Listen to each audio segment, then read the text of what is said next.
জুবিন গাৰ্গ এনেকুৱা এজন ব্যক্তিত্বৰ মানুহ যিজন প্ৰডিউচাৰ হয় তেখেতে যোৱা নিশা মই যাব নোৱাৰিলোঁ গোটেই ৰাতিপুৱা 5 বজালৈকে খানাপাৰা লাষ্ট তেতিয়ালৈকে তেওঁ পোষ্টাৰিং নিজেই ব্ৰাছ মাৰি পোষ্টাৰিং কৰি দিছে এনেকুৱা প্ৰডিউচাৰ মই এতিয়ালৈকে অসমত ক'তো দেখা নাই আৰু তেওঁৰ এই যিটো শক্তি এই শক্তিটোলৈ আমি সদায় আগবাঢ়ি যাম আৰু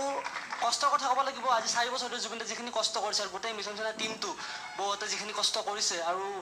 আমি ফেন ক্লাব মই নিজে নকওঁ আমাৰ গোটেই অসমৰ যিখিনি ফেন ক্লাব আছে গোটেইখিনি বহুত সহায় কৰিছে খুব ভাল লাগিছে কালি সকলো আহক ওলাই আহক অসমীয়া হৈ ওলাই আহক অসমীয়া চিনেমা চাম বুলি ওলাই আহক থেংক ইউ ভাল কথা কৈছে আৰু পোষ্টাৰিং কালি বহুত দিনৰ মানে পোষ্টাৰিং কৰি ভাল লাগে আকৌ দেই বেলেগ মজাটো বেলেগ অনামিকা যেতিয়া মই কেছেট উলিয়াইছিলোঁ তেতিয়া পোষ্টাৰিং কেনেকৈ কৰে আমি নাজানো ক'ত প্ৰিণ্ট কৰে একো নাজানো তো মোৰ লগৰ এজনে নিজে আঁকি প্ৰায় 50খন নে 60খন পোষ্টাৰ বনাইছিলে ৰাতিৰ ভিতৰত আমি তেতিয়া